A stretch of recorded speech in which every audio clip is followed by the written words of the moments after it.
Del 6 al 8 de marzo de este año 2019 vamos a celebrar, y organizado por la Facultad de Ciencias de la Actividad Física y el Deporte de la Universidad Católica de Valencia, nuestra tercera edición del Congreso Internacional de Fútbol,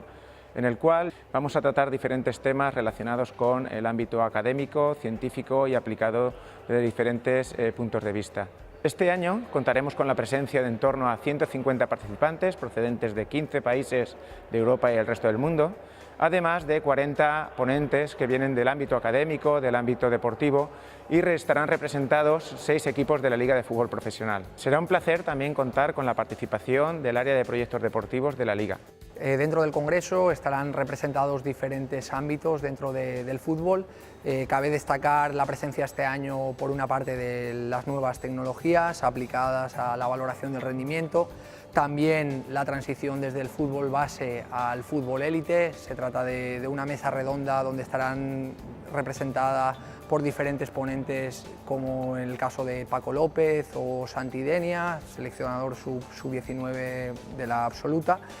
Además, contaremos con todos los clubes de la zona que, como siempre, nos ayudan a incrementar la calidad del evento. Presencia de Villarreal, Levante y Valencia,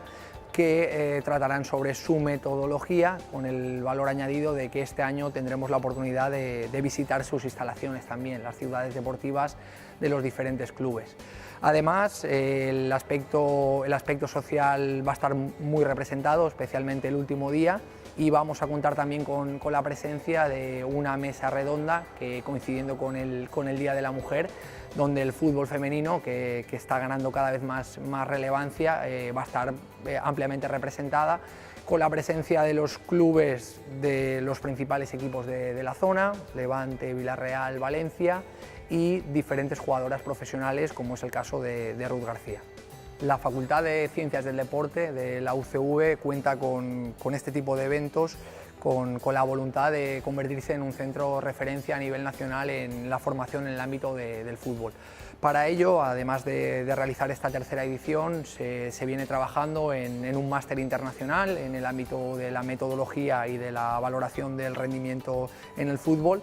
que permitirá durante un año seguir contando con diferentes profesionales que han participado en las 3 ediciones del Congreso y otros potenciales profesionales que queremos que puedan colaborar con la facultad.